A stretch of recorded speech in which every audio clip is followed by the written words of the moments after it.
কথা শেষ করার আগেই সাগরের মুখ চেপে ধরে উষা। লজ্জায় তাকাতেও পারছে না তার ব্যক্তিগত পুরুষটির দিকে। লজ্জার তোপে গাল দুটো পাকা টমেটোর ন্যায় লাল হয়ে আছে। কান গরম হয়ে যেন ধোঁয়া বের হচ্ছে। সে জানে তার সাগর ভাই কতটা লাগাম ছাড়া। এখন যদি লাগামের দড়ি না টানে, নির্ঘাত উষাকে লজ্জা দিয়ে মেরেই ফেলবে। সাগর উষার হাতের তালুতেই ভেজা চুমু খেলো। একবার, দুবার, তিনবার, বারবার। শরীর জুড়ে বয়ে যাওয়া শিরশির অনুভূতির জ্বালায় আর থাকতে না পেরে উষা হাত ছড়ায়। সাগর ফের বলে, উফ সুইট বি, কি ওপাশ হয়ে শুয়ে পড়ো। মানে? উফ বউ, বলেছি ডান পাশ হয়ে শুতে, যেন তোর পিঠ এসে আমার বুকে ঠেকে। সাগরের এমন আবদারে উষার ভ্রু কুঁচকে আসে। অবাক হয়ে শুধায়, কেন? উফ, যা বললাম তা কর না। উষা তাই করলো। পাশ ফিরে শুয়ে পড়ল। সাগর নিজের ডান হাতটা পেতে রেখেছিল। উষা তার ডান হাতের বাহুতেই মাথা রাখল। গা ঘেঁষে শুতেই নিজের পিঠ গিয়ে ঠেকল সাগরের বক্ষে। সাগর মুহূর্তেই আরও গম্ভীর স্বরে বলল, হয়নি, আরও কাছে আয়। উষার কপালের ভাঁজ আরও গাঢ় হয়, আরও একটু ঘনিষ্ঠ হয় সাগরের সাথে। এতেও সাগর সন্তুষ্ট নয়। সে আবারও গমগমে গলায় বলল, মেজাজ খারাপ করছিস কেন? আরও কাছে আয়। আমি তো বুঝতেই পারছি না যে কোনো মানুষ আমার পাশে শুয়ে আছে কিনা। উষা বড্ড বিরক্ত হলো। জেদ দেখিয়ে আরও চেপে গেল। সাগর ব্যথা পেল একটু, তবে বলল না কিছুই। নিজের বাম পা দিয়ে আবারও শক্ত করে জড়িয়ে ধরল উষাকে। ডান হাতে উষার গলা জড়িয়ে ধরল, একদম শক্তভাবে। তারপর উষার ঘাড়ে নিজের খসখসে দাড়ি সমেত গালটা ঘষল। সাগরের এমন কাণ্ডে উষার সারা শরীর ভয়ঙ্করভাবে কেঁপে উঠল। কেঁপে ওঠার মাত্রা এতটাই বেশি ছিল যে সাগর নিজেও কেঁপে উঠছে। সাগরের এমন গভীর স্পর্শে উষা হকচকিয়ে উঠল। হাঁসফাঁস লাগছে তার। সাগরের কানের কাছে মুখ নিয়ে ডিপ ভয়েসে বলল, সুইট বি, তুই আমার, শুধুই আমার। এই যে সারাটা রাত আমি তোর পক্ষে মাথা রেখে ঘুমিয়েছি, দেখ কতটা শান্তি অনুভূত হচ্ছে আমার। জীবনের কিছু কঠিন সমীকরণের জন্য আমরা দূরে থেকেছি। তোকে বুকে লুকিয়ে রাখার ইচ্ছে থাকলেও নিজেকে গুটিয়ে নিয়েছি। তুই সাগর বাকি কথাটা শেষ করতে পারল না। তার পূর্বেই দরজায় নক করলো কেউ। আর কাণ্ড দেখো, থামাথামিরও কোনো নাম নেই। কি আশ্চর্য! এখন কি বউয়ের সাথে একটু কথা বলতে পারবে না? বিরক্তিতে চোখ মুখ কুঁচকে নেয় সে। উষা যেন হাত ছেড়ে বাঁচে। গলা উঁচিয়ে তাকায় দরজার পানে। পরপর সাগরের দিকে তাকিয়ে বলে, মনে হয় কেউ এসেছে সাগর ভাই, দরজাটা খুলে আসি। সাগর তীব্র প্রতিবাদ করে উঠল, একদম না সুইট বি, তুই এভাবেই থাক। আমার ভালো লাগছে। যে এসেছে সে ঠিক সময় হলেই চলে যাবে। কিন্তু তার হলো কই? সাগরের ফোন বাজছে। এদিকে দরজায় একের পর এক করাঘাত, সাথে নার্সের ব্যস্ত গলা। মেজাজ বিগড়ে যাচ্ছে ওর। এই নার্সটাও আর আসার সময় পেল না। উষা ফোনটা রিসিভ করলো। রাফিদ কল করেছে দরজা খোলার জন্যে। সাগরকে খাবার আগের ওষুধ নিতে হবে, সাথে নার্সটা সব চেক করবেন। ডাক্তার আসবেন সকাল 10টায়, তখন আবারও চেক আপ হবে। উষা সাগরের বাঁধন ছেড়ে উঠে যাবে, তার আগেই সাগর উষার ঘাড়ে গভীর চুমু এঁকে দেয়। ঘড়ির কাঁটা তখন 1টার ঘরে। সাগর বেডে শুয়ে আছে। সেই যে বউটাকে সকালে একটু কাছে পেয়েছিল, আর দেখা নেই। তার বাচ্চা বউটা আর দেখাই দিচ্ছে না। বাচ্চা মেয়েটা বুঝেও না তার বরের এনার্জি প্রয়োজন। এসব ঔষধ টৌষধ কিছু না। 3 বেলাকে ডাবল করে 6 বেলা আদর দিলেই সব ঠিক হয়ে যেত। এসব ভেবে ভেবেই ক্ষণে ক্ষণে হতাশার নিঃশ্বাস ফেলছে সে। আহ, তার বাচ্চা বউটা সুস্থ হয়ে আগে বউকে নিজের কাছে রোমান্সের কোর্সে ভর্তি করাতে হবে। 8 মাস মেয়াদি কোর্স। সাগরের চুপসে যাওয়া মুখখানা দেখে খরগোশের মতো কুটকুট করে হাসছে গালিব। সাগর এমন আচরণে বিরক্তই বটে। এদিকে নেহাল আর রাফিদ যাবে উষাদের ফ্ল্যাটে। উষার কিছু বই রয়ে গেছে সেখানে। আগামীকাল ক্লাস টেস্ট আছে উষার। একটু আগেই প্রিয়তা ফোন করে জানালো। এই তো প্রায় 15 দিনের বেশি হবে সে কলেজে যায় না। তার উপরে 2 দিন বাদেই রমজান। লেখাপড়ার সাথে কোনো সম্পর্ক নেই তার। সাগর আজকে অনেক বকাঝকা করেছে, রাজি করিয়েছে কলেজে যাওয়ার জন্য। কলেজে আর কতক্ষণ লাগে? এই তো 3 থেকে 4 ঘন্টা হয়তো। সাগর, তুই শুয়ে রেস্ট নে। আমি আর রাফিদ আসি তাহলে। মামারা আসছেন বাহিরে, আর গালিব তো আছেই, কিছু লাগলে বলিস ওকে। আপাতত তো কিছু লাগবে না। ড্রেসটা চেঞ্জ করতাম, গা গুলিয়ে উঠছে এই পোশাকে। তুই চেঞ্জ করে দিয়ে গেলেই পারতি। গালিব আছে না, ও করে দিবে, চাপ নিস না। গালিব আছে বলেই তো যত চিন্তা।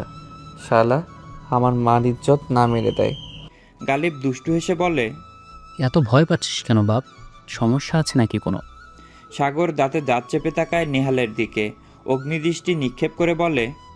দেখলি শালা এখনই শুরু করেছে। আমার সাগরের কথা শেষ করার আগেই কেবিনে সিজান ভুঁইয়া প্রবেশ করেন, সঙ্গে লিপি বেগমও আছেন। নিজের বাবা মাকে দেখে চুপ করে যায় সাগর। নেহাল বিদায় নিতে ফের বলে, থাকো তোমরা, আমরা যাই তাহলে। গালিব ডক্টরের সাথে গিয়েছে সাগরের মাথার আঘাত সম্পর্কে আলোচনা করতে। এদিকে সাগর আর এক কাপড়ে থাকতে পারছে না। লিপি বেগম তাই উষাকে বললেন, গালিব আসতে দেরি হবে, তুই না হয় শার্টটা চেঞ্জ করিয়ে দে আর একটা ভেজা কাপড় দিয়ে গাটাও ভিজিয়ে দে। উষা হতভম্ব হয়ে যায়। সে এখন শার্ট খুলে দিবে? আল্লাহ, এই বেটা যে নির্লজ্জ, কখন কি বলে উষাকে খোঁচা মারে কে জানে। আর তার থেকে বড় কথা, এমন কাজ করবেই বা কী করে? ওর লজ্জা লাগবে না? উষাকে কোনো কিছু বলার সুযোগ না দিয়েই ছোট বড় সবাই কেবিন ছেড়ে বেরিয়ে যায়। উষা ঠায় দাঁড়িয়ে থাকে। বুকের ভেতর তোলপাড় শুরু হয়েছে। ওই শক্তপোক্ত পেটানো শরীরটা তাকে বড্ড টানে। কেমন মোহ গ্রন্থের ন্যায় তাকিয়ে থাকতে ইচ্ছে করে। আর তার থেকে বড় কথা, যেই মানুষটার খোলা বুক তার ভীষণ পছন্দের, সেই বুকে এখন কত শত কাটাছেঁড়ার দাগ। সে সেসব কি করে দেখবে? মানুষটার এইটুকু কষ্টই তো তার সহ্য হয় না। নিজ চোখে এসব দেখবে কি করে? সাগর নিজেও চুপ করে থাকে। আছে এই মেয়েকে বলবে না কিছুই। নিজের লাজ লজ্জা ভুলে কি এখন স্বামীর সেবাও করতে পারবে না? অসুস্থ মানুষটার প্রতি কি এতটুকু মায়াও হবে না মেয়েটার? এই ভেবেই অগোচরে দীর্ঘশ্বাস ফেলে সাগর। তারই তো দোষ, সেই তো মেয়েটাকে নিজের থেকে সর্বদা দূরে দূরে রেখেছে। সাগরকে আগ্রহী দৃষ্টিতে তাকিয়ে থাকতে দেখে উষা আহত হয়। বুকটা যেন কেউ খামচে ধরে আছে। নিজেকে সে ভালো করেই চিনে। রক্ত কাটাছেঁড়া একদমই দেখতে পারে না, কিন্তু এখন প্রিয় মানুষের ওই কাটাছেঁড়া দেখবে কিভাবে? এদিকে সাগরের এমন দৃষ্টি উপেক্ষা করতে মন চাইল না উষার। কিছুক্ষণ দোনামোনা করে এগিয়ে যায় সাগরের দিকে। বুকের সাহস সঞ্চয় করে পা বাড়ায় সামনে। উষাকে নিজের দিকে এগিয়ে আসতে দেখে সাগরের ঠোঁটের কোণে এক চিলতে হাসি ফুটে ওঠে। মনে এক ধরনের প্রশান্তি অনুভব করে সে। উষা ধীর পায়ে কদম ফেলে এসে দাঁড়ায় সাগরের সামনে। আস্তে করে বসে পড়ে সাগরের পাশে। সাগরের আদুরে আর তীক্ষ্ণ দৃষ্টি কেমন উষার দিকেই স্থির হয়ে আছে। ন্যাকামি শেষ হয়েছে নাকি এখনো বাকি? গম্ভীর স্বরে বলা কথাটা শুনল উষা, তবে বুঝল না কিছুই। নাক মুখ কুঁচকে বলল, মানে কিসের ন্যাকামি? এই যে যা করছিস, আমার বউ হোস তুই, এ ধরনের কাজ তোর জন্যে খুবই স্বাভাবিক বিষয়, বাট এটাকে এত সিরিয়াস বানানোর মানে বুঝতে পারছি না। উষা ভরকায়। ওর জন্য এটা স্বাভাবিক। তারা স্বামী স্ত্রী ঠিক আছে, কিন্তু তাদের মধ্যে কি তেমন কোনো সম্পর্ক আদৌ গড়ে উঠেছে? লজ্জা তো লাগবেই। সাত পাঁচ না ভেবে কাপা কাপা হাত দুটি এগিয়ে নিয়ে যায় সাগরের দিকে। আস্তে ধীরে সুস্থে খানিকটা সময় লাগিয়ে শার্টের বোতামগুলো খুলে নেয়। খুব সাবধানে কাঁধ থেকে সরিয়ে দেয়। হালকা হাতে পিছন থেকে টেনে খুলে শার্টটা, তারপর হাতে নিয়ে এসে দাঁড়ায় সাগরের সামনে। কাপা কাপা বদন আর আখিতে টইটুম্বুর করা জল নিয়ে চোখ তুলে তাকায় সাগরের বুকের দিকে। ব্যান্ডেজ স্ট্রিপের উপর দিয়েও কেমন রক্তের ন্যায় লাল লাল আভা স্পষ্ট বোঝা যাচ্ছে। উষার চোখের কার্নিশে জল জমে, চোখ ভিজে ওঠে। ঠোঁট কামড়ে ধরে নিজের। তার বুকটা যে কেমন খালি খালি লাগছে। গুলিটা যদি আর 2-1 ইঞ্চি নিচে লাগতো তাহলে কি হতো? চিরজীবনের জন্য কি সাগর ভাইকে হারাতে হতো? উষা ফুঁপিয়ে উঠল। নিজের আবেগকে কিছুতেই নিয়ন্ত্রণ করতে পারছে না সে। সাগর আবার এমন কান্না দেখে তিতি বিরক্ত। বিরক্তিতে নাক মুখ কুঁচকে আসে তার। এমন ফ্যাস ফ্যাস করে না কেঁদে স্বামীর আশেপাশে থাকলেই তো হয়। সময় অসময় 2-একটা ভালোবাসার স্পর্শ দিলেও তো পারে। তা না করে চোখের জল ফেলছে। উফ, সুইট বি, আবার কি হলো? কাঁদছিস কেন? আমি তো সাগরের বিরক্তিস্বরে বলা কথাটা শেষও করতে পারল না। তার আগেই উষা ঝাঁঝালো কণ্ঠে বলে উঠল, চুপ করুন আপনি। কে বলেছিল আপনাকে ওদের পেছনে লাগতে? সুখে থাকতে ভূতে গেলায়? আপনি ওদের পেছনে না লাগলে তারাও আমাদের উপরে অ্যাটাক করতো না। ওনারা নিজেরা যা করতো করতো, আমাদের থেকে কোনো রেসপন্স না পেলে এমনিতেই পেছনে লাগা ছেড়ে দিত। কিন্তু আপনি পাল্টা আক্রমণ করলেন বলেই ওরা মজা পেয়ে বসেছে। এখন কে সহ্য করছে? নিজে তো সহ্য করতে হচ্ছে। যার জন্য করি চুরি সেই বলে চোর। এই তুই তো ভারী স্বার্থপর রে। হ্যাঁ, আমি স্বার্থপরই।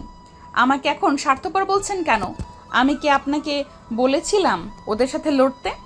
না তা তো বলিসনি। আসলে বসে থাকতে হাতে পায়ে জং ধরে গিয়েছিল। আবার সেই সময় শরীরে রক্ত ছিল গরম। পড়িসনি? 18 বছর বয়স ভয়ঙ্কর। এই বয়সে কিশোরদের গায়ের রক্ত গরম থাকে। ঢং, আপনি তখন মোটেও 18 বছরের ছিলেন না।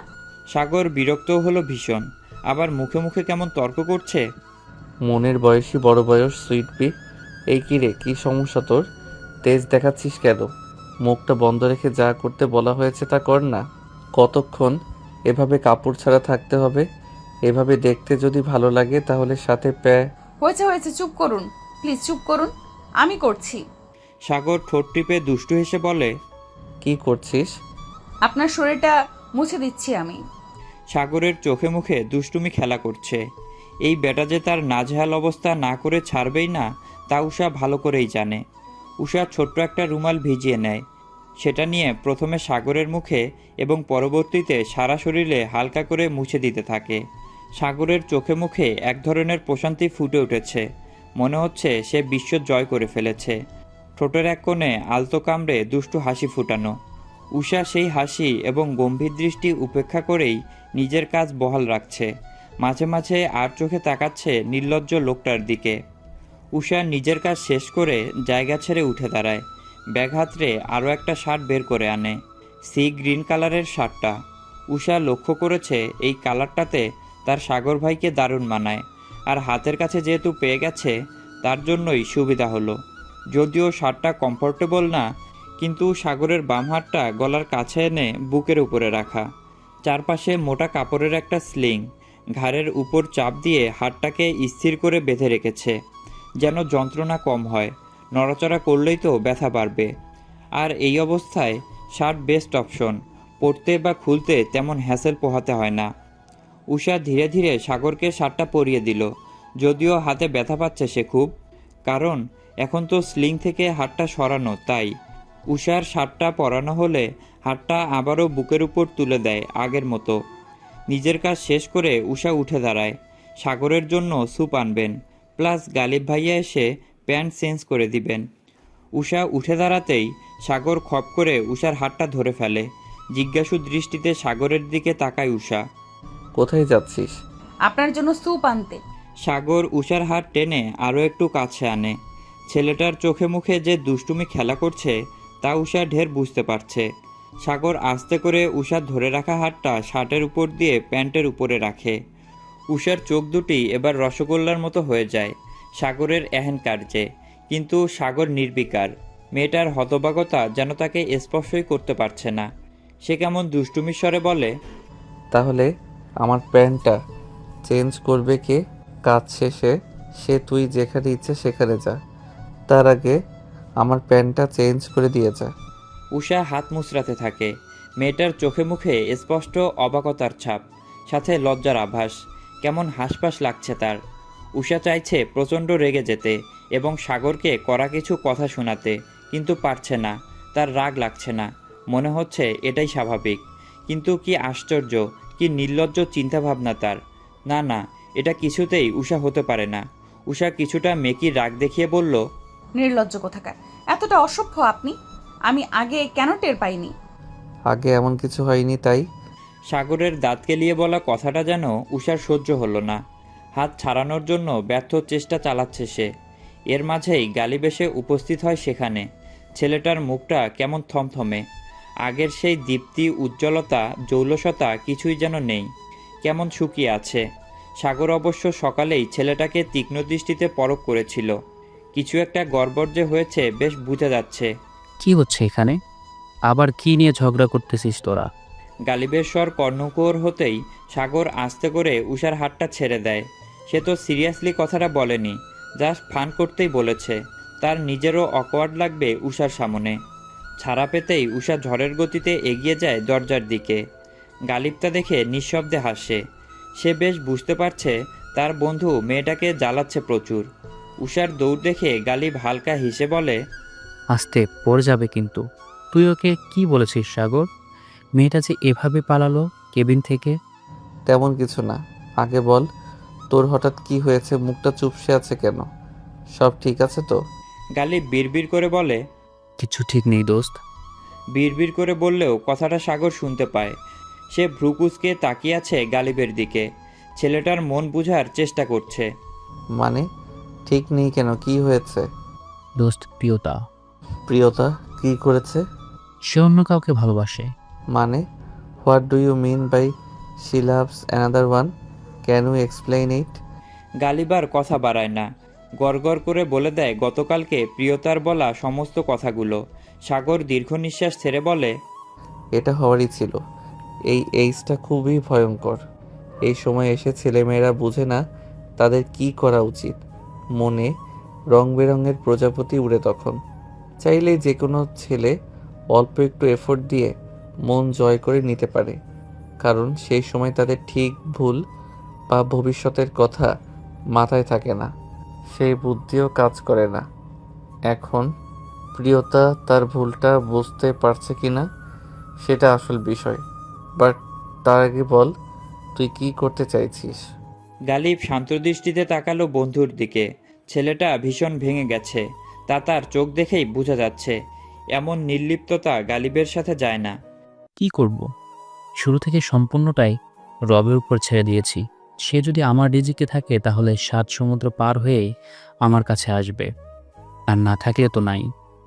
তুই কি ভুলে যাওয়ার ট্রাই করবি ওকে? এ পর্যায়ে গালিব তাচ্ছিল্য হাসল, কেমন ভরাট গলায় বলল। আমার থেকে তুই ভালো জানিস। গালিবের এমন কথার পিঠে সাগর আর প্রত্যুত্তর করতে পারল না, চুপ করে গেল সে। নিহাল আর রাফিদ উষাদের ফ্ল্যাটে এসে পৌঁছেছে কিছুক্ষণ হলো। রাফিদ বেশ লক্ষ্য করেছে তার ভাই আশেপাশে কিছু একটা খুঁজছে যেন। সে ভনিতা ছাড়াই খানিকটা গলা ঝেড়ে বলল,